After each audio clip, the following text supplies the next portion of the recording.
ओम नमः शिवाय। आप सभी व्यूअर्स का पुनः स्वागत है। सभी व्यूअर्स को धन्यवाद देते हुए अब मैंने एक श्रृंखला शुरू की है 2022 के पूरे वर्ष के राशिफल की। उसकी अगली राशि जो बनती है वो है कन्या राशि। कन्या राशि के बारे में थोड़ा सा बताने के पहले आप लोगों को 2022 की अग्रिम शुभकामनाएं। ईश्वर करे आपका हर एक कार्य जो अभी तक नहीं हो पाया था उसमें सफलता मिले, स्वस्थ रहें, प्रसन्न रहें, जीवन की हर एक मनोकामना आपकी पूर्ण हो। कन्या राशि वालों के बारे में कैसा होते हैं कन्या राशि वाले, थोड़ा सा बताते हैं 2 लाइन में।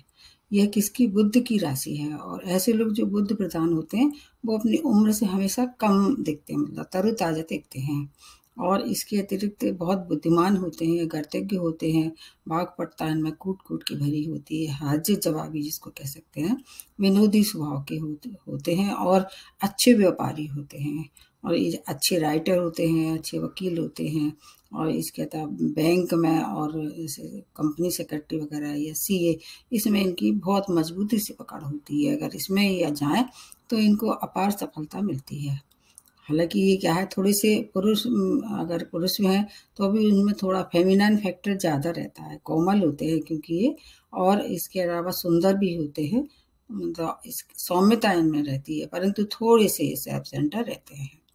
अपने काम से काम, मतलब से मतलब। और अगर अपना काम निकलता है तो किसी से भी ये जाके बात कर लेते हैं। उसके बाद शायद हो सके कि उसको आगे कभी जरूरत ना पड़े तो उससे मिलना पसंद नहीं करते। इनकी ये खूबियां हैं, थोड़ा सा बताया मैंने। इसके अलावा भी हो सकता है, ये एकदम फैक्ट नहीं है, और भी ग्रह देखे जाते हैं। ये केवल बुद्धि के बारे में बताया जा रहा है। अब आपको 2022 में कितनी सौगातें लेके आ रही है ये जो प्लानिटरी पोजीशन है इस वर्ष, क्या है, बहुत अद्भुत वो हो रहा है परिवर्तन। जो बड़े बड़े ग्रह हैं सभी के लिए परिवर्तन लेके आ रहे हैं, वो भी विशेष तौर से कब? मार्च के बाद, अप्रैल में।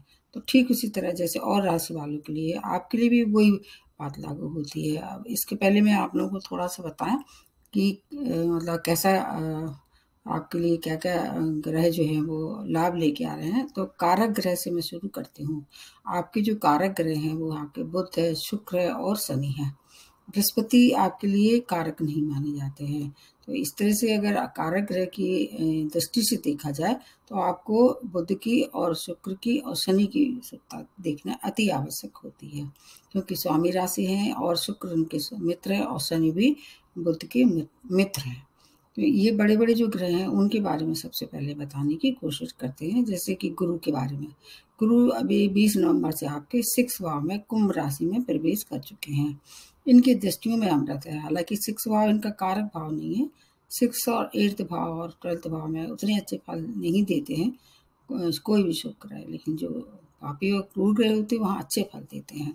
तो इनकी दृष्टियों का जो मैंने एक वीडियो बनाया है उसमें आप देख सकते हैं। इसमें बहुत विस्तार से नहीं बताऊंगी क्योंकि फिर बहुत लेंदी हो जाएगा ये। उसके बाद ये यहाँ पर रहेंगे गुरु 6 भाव में 13 अप्रैल तक। फिर 13 अप्रैल से ही ये राशि बदल के कुंभ राशि में प्रवेश कर जाएंगे, जो कि आपका केंद्र भाव है। और कुछ समय बाद फिर वहाँ पर शुक्र भी उपस्थित हो जाएंगे। तो ये स्थिति बहुत ही ज़्यादा अच्छी रहने वाली है। इसके लिए मैं बता रही हूँ सभी ग्रह के लिए अच्छी रहने वाली है, जब बुध और शुक्र, क्योंकि शुक्र की ये उच्च राशि आपके लिए कारक भाव है और बृहस्पति के लिए इनकी स्वयं की राशि है। तो सप्तम भाव बहुत अच्छी तरह से एक्टिवेट हो जाएगा। उसके लिए मैं भविष्य में फिर दोबारा बनाऊंगी। इसमें अब बहुत ज़्यादा डिटेल नहीं दे रही हूँ, थोड़ा सा बड़े बड़े ग्रहों के बारे में इसमें थोड़ा ज़्यादा डिटेल बता रही हूँ। तो ये हो गई बृहस्पति की स्थिति।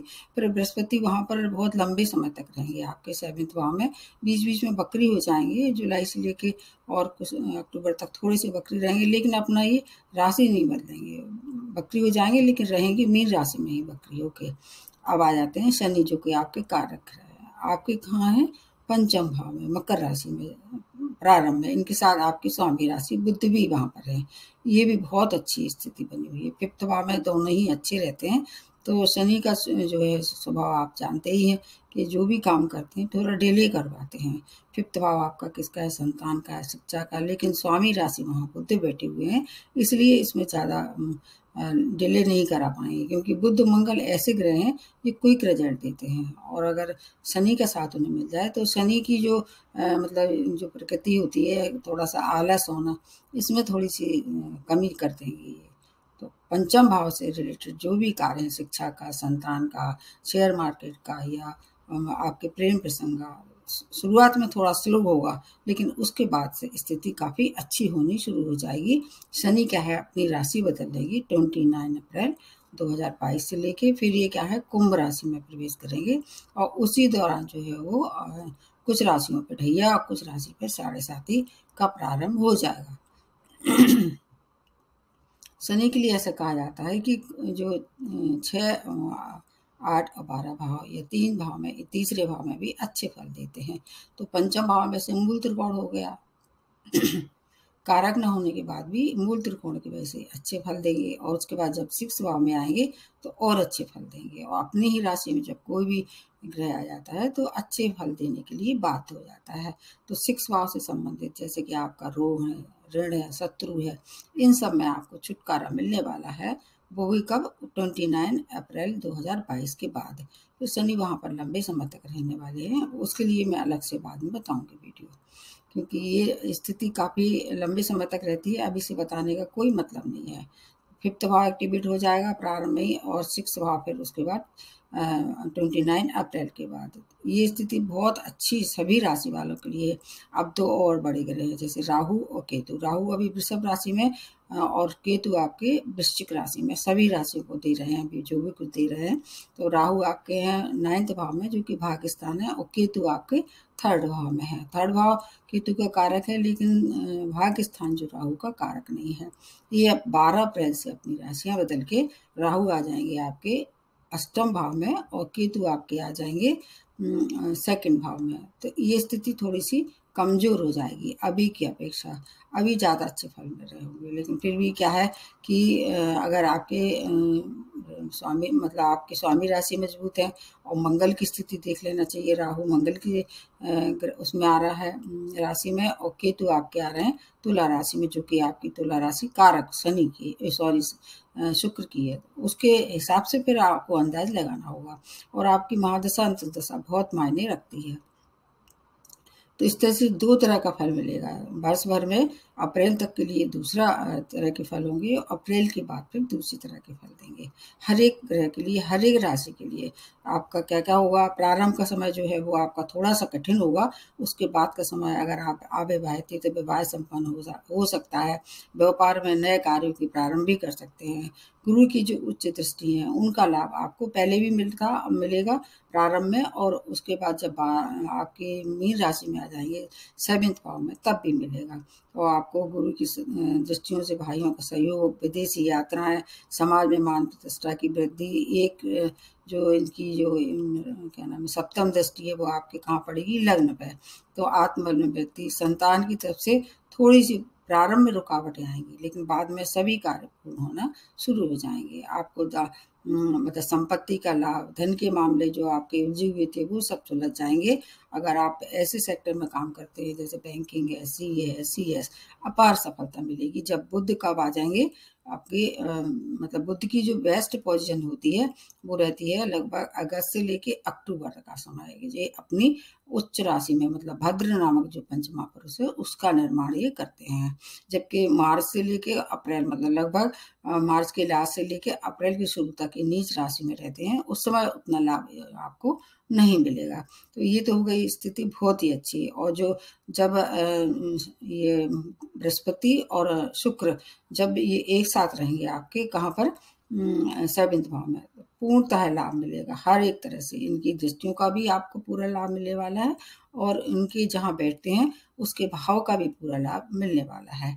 ये ऋण, अगर आपने ऋण के लिए अप्लाई किया था अभी तक नहीं हो पा रहा था अप्रूव, तो ऋण भी मिलने वाला है। विदेशी यात्राएं इस समय हो सकती हैं, और अगर आप वैवाहिक संबंध आपके कुछ पहले से मनमुटाव चला आ रहा था, तो उसमें थोड़ा-सा आपको सामंजस्य ज़्यादा बनाना पड़ेगा जब गुरु और शुक्र आ जाएँगे। लेकिन शुक्र की वजह से हर एक कार्य संपन्न हो जाएगा। अगर संतान प्राप्ति की इच्छुक थे और आप नहीं हो पा रही थी आपकी संतान की प्राप्ति, तो ये संतान की प्राप्ति भी इस समय संभव हो सकती है। ये जो 4 बड़े ग्रह हैं, पूरे वर्ष भर किसी न किसी तरह से वो आपको लाभ पहुँचाने वाले हैं। आपको बस ये देखना होगा, बीच-बीच में मैं बनाती रहूँगी कि आपके स्वामी राशि कब उच्च राशि में जा रहे हैं, कब नीच राशि में।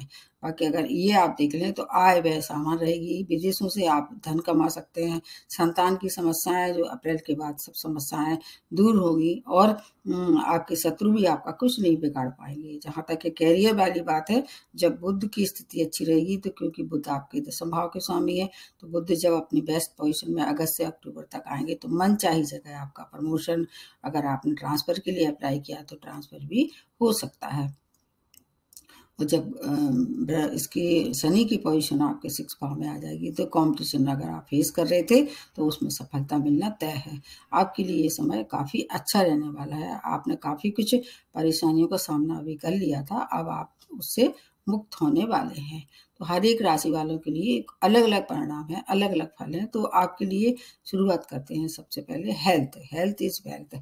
जब गुरु आपके 6 भाव में होंगे, जब प्रारंभ में, तो पेट से संबंधित थोड़े से रोगों से परेशानी हो सकती है। लेकिन अगर आपने अपने खाने-पीने का आप ध्यान रखते हैं और अपना दिनचर्या अपनी कैसी रखते हैं, बहुत टाइट रखते हैं, तो फिर ज़्यादा परेशानी नहीं होगी। वैसे तो ये है कि गुरु जिस भाव में बैठते हैं, उस भाव का नाश करते हैं, तो ये स्थिति ज़्यादा दिन नहीं रहेगी। अप्रैल के बाद का समय फिर आपको, जैसे ही गुरु 7वें भाव में आ जाएँगे, तो फिर उनकी जो है वो अशुभता कम हो जाएगी और शुभता आपको मिलना प्रारंभ हो जाएगी। जैसे प्रारंभ में राहु आपके 9th भाव में रहेंगे, फिर उसके बाद जैसे ही 12 अप्रैल के बाद राहु आपके अष्टम में आ जाएँगे, तो चोट-चपेट दुर्घटना का आपका ध्यान रखना होगा। अगर आप ड्राइविंग करते हैं और अगर शुगर जैसी बीमारियों से आप परेशान थे, उसका आपको विशेष ध्यान रखना है। क्योंकि अष्टम में वैसे तो ये कि गुरु ग्रह उतना खराब फल नहीं देते हैं, लेकिन आपके जो गुप्त शत्रु हैं, वो भी आपको परेशान कर सकते हैं।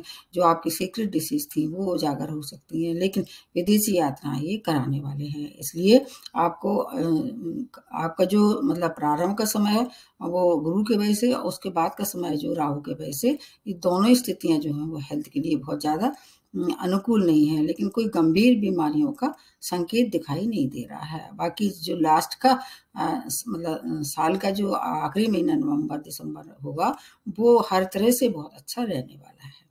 तो हेल्थ के लिए थोड़ा-सा आपको ज़्यादा प्रिकॉशन रखना चाहिए।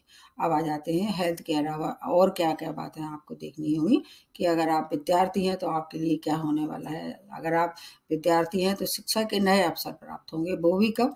दोनों स्थिति में, जैसे जब 5th भाव में शनि होंगे, तो मूल त्रिकोण का, और वहाँ पर आपके प्रारंभ में आपके स्वामी राशि भी है, तो विद्या के लिए नए अवसर प्राप्त होंगे। अगर आप हायर एजुकेशन के लिए जाना चाह रहे थे, तो आप मान के चलिए कि आपका नाम आने वाला है लिस्ट में। और इसके कॉम्पिटिशन अगर फेस कर रहे थे, तो आपकी तरफ सफलता आपका इंतज़ार कर रही है। अप्रैल से जुलाई के बीच में समय बहुत श्रेष्ठ है, उसका लाभ आपको लेना है। अगर आप विदेश में हैं, वहाँ सेटलमेंट के लिए तैयारी कर रहे थे, तो जब सूर्य जब उच्च राशि में, ये लगभग अप्रैल में आ जाते हैं, क्योंकि आपके 12th भाव के स्वामी राशि सूर्य है। जब वो उच्च राशि में आ जाएँगे, तो आपको बहुत ज़्यादा लाभ पहुँचाने वाले हैं, क्योंकि आपके लिए जो है गवर्नमेंट सेक्टर से अगर कोई काम जुड़ा हुआ था, या आप गवर्नमेंट सेक्टर में प्रवेश करना चाह रहे थे, तो गवर्नमेंट से भी आपको लाभ होने वाला है। थोड़ी-सी रुकावटें आएँगी ज़रूर जब शनि रहेंगे 6 भाव में, लेकिन इनकी जो एक दृष्टि है, वो आपके कहाँ पड़ेगी? उच्च दृष्टि का लाभ आपको मिलेगा, मतलब 2nd भाव में पड़ेगी, तो वो आपको धन लाभ कराएँगे, वो भी विदेश से। और इसके कॉम्पिटिशन में जैसे मैंने बताया, उससे आपको लाभ होने वाला है। आपको बस विद्यार्थी हैं, तो एक काम का ज़रूर ध्यान रखना पड़ेगा, अपना फ़ोकस पूरा वहाँ लगाना पड़ेगा, क्योंकि शनि क्या है, थोड़ा आलसी बना देते हैं। आज का काम कल कर लें, कल का परसों कर लें, ऐसे काम को नहीं टालना है। बाकी अगर थोड़ा-सा आप फ़ोकस करेंगे, मनचाही जगह आपको सब जहाँ आप चाह रहे हैं एडमिशन मिल सकता है। हो सकता है आप मेडिकल फ़ील्ड या टेक्निकल फ़ील्ड, क्योंकि शनि जो है वो टेक्निकल कंप्यूटर कंप्यूटर, इन सब चीज़ों के लिए भी देखे जाते हैं। और अगर आपने कोशिश की थी जो कि आपकी क्या है 10th भाव के स्वामी बुध है, तो बैंकिंग वगैरह में भी अगर आप कोशिश कर रहे थे, जैसे कॉमर्स वगैरह लेना चाह रहे थे, वो भी आपको मिल सकता है। आपके मन चाही जगह आपका एडमिशन हो सकता है। आपके लिए समय दोनों ही स्थिति में अच्छा है, चाहे आपके 5th भाव में शनि हो, चाहे आपके 6th भाव में है। तो आपका जब आपकी शिक्षा अच्छी हो जाएगी तो कैरियर बनना स्वाभाविक ही है।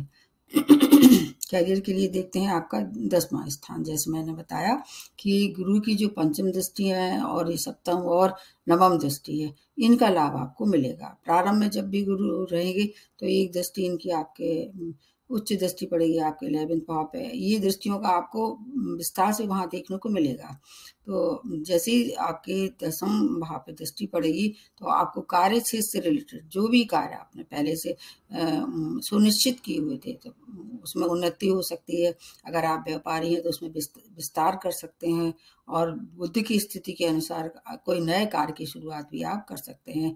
विशेष तौर से जैसे मैंने बताया कि जो आपके जब उच्च राशि में बुध होते हैं, अगस्त से लेकर अक्टूबर तक का समय बहुत अच्छा है। विदेश से भी धन की प्राप्ति हो सकती है। सभी कार्य में प्रगति दिखाई दे रही है।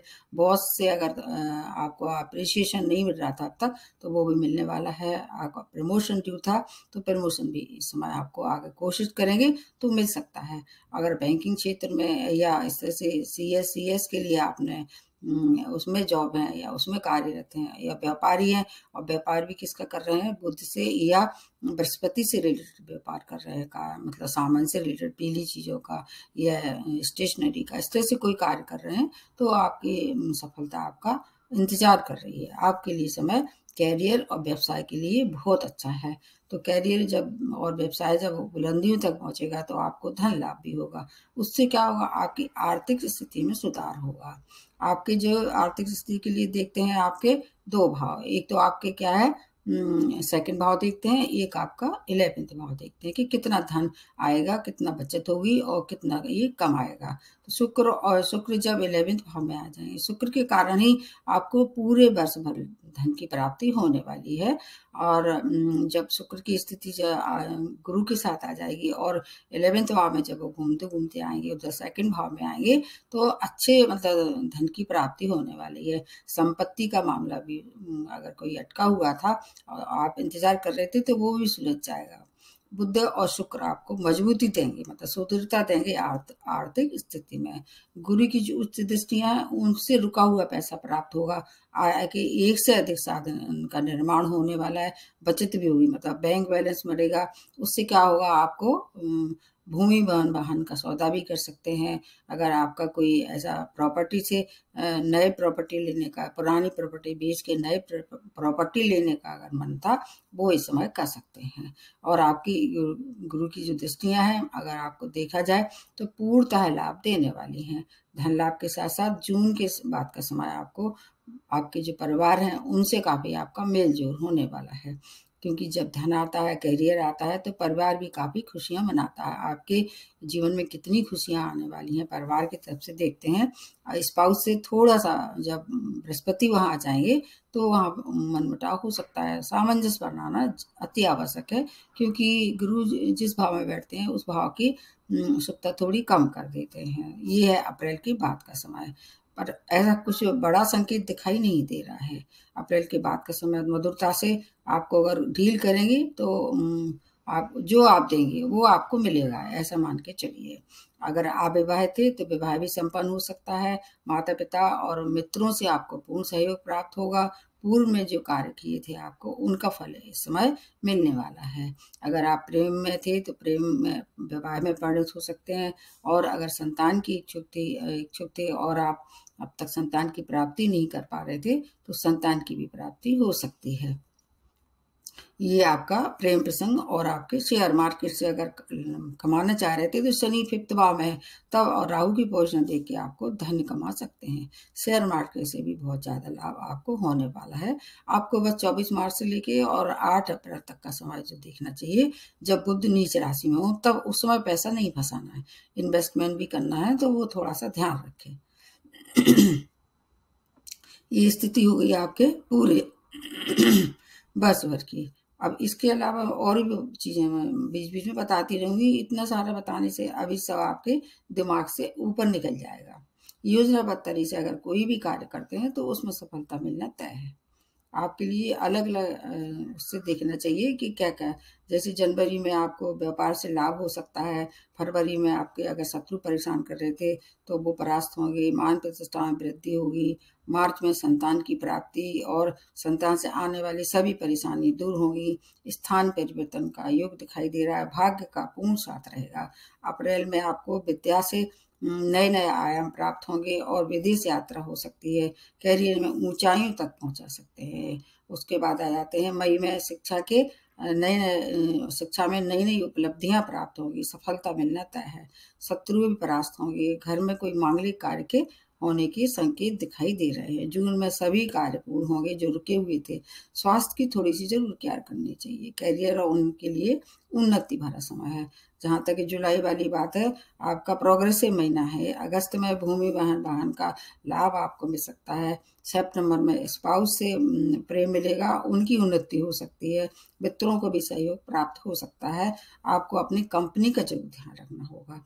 उसके बाद आते हैं अक्टूबर में यात्राएं होगी, वो भी सुखद होगी। प्रत्येक क्षेत्र में लाभ। नवंबर का स्वास्थ्य लाभ होगा नवंबर में, और दिसंबर में सभी जो कार्य आपने विदेशों से रुके हुए कार्य, विदेशों से खासतौर से, वो सब कार्य पूरे होने वाले हैं। आपके लिए बहुत अच्छा समय है, इसका लाभ आपको लेना चाहिए। आप शुक्र की, बुध की और शनि की और सूर्य की जब उच्च राशि में होते हैं, इसकी स्थिति देख के फिर आगे बढ़ना चाहिए। फिर भी कोई परेशानी है तो आपको मैं बता रही हूँ कि क्या करना चाहिए। आपको एक तो क्या, हरी चीज़ों का दान करना चाहिए। हरे वस्त्र खुद यूज़ कर सकते हैं और गाय को मतलब चारा खिला सकते हैं। गणेश जी की उपासना, हनुमान जी की उपासना कर सकते हैं। अगर आप स्वयं वस्त्र नहीं धारण कर सकते हरे रंग का, आपको लगता है कि बार बार वही रंग रिपीट करें, तो आप एक हरे रंग का और चमकीले रंग का कोई भी आप कोई कपड़ा, एक रुमाल अपने पॉकेट में रख के चल सकते हैं। पन्ना धारण भी कर सकते हैं, आपके लिए भी अच्छा है। पीली चीज़ों का दान कर सकते हैं। अगर बृहस्पति की स्थिति अच्छी नहीं है तो अपने घर की जो महिलाएं, उनका आपको सम्मान करना चाहिए। और अगर फिर भी आपसे कुछ भी नहीं हो रहा है तो गणपति जी की आराधना बेस्ट है, क्योंकि बुध जो है वो गणपति जी के लिए काफ़ी प्रसन्न रहते हैं, मतलब बुध की राशि वालों पे तो गणपति जी की उपासना करना चाहिए। आपके जो बाधक ग्रह हैं, जैसे आपके बाधक ग्रह में बताऊंगी मैं बीच में कभी, आप जैसे बुध के लिए बाधक ग्रह होते हैं, मंगल होते हैं, ये आपके लिए अच्छा नहीं होते हैं, और चंद्रमा भी बहुत अच्छा नहीं होते हैं, तो उन सब का तब ध्यान रखना चाहिए। आपका कुल मिला के जो है वो 85% का भाग है इस समय। और बीच-बीच में जो परिस्थितियाँ बदलेंगी, आपकी स्वयं की नेटल चार्ट में इनकी स्थिति क्या है और महादशा अंतर्दशा किसकी चल रही है, उसके बाद सही अनुमान लगाना चाहिए। तो आप देख लीजिए आपका अभी महादशा अंतर्दशा के आधार पे, उसके बाद फिर बीच-बीच में दोबारा बताती हूँ। आज के लिए इतना ही। नमस्ते और धन्यवाद।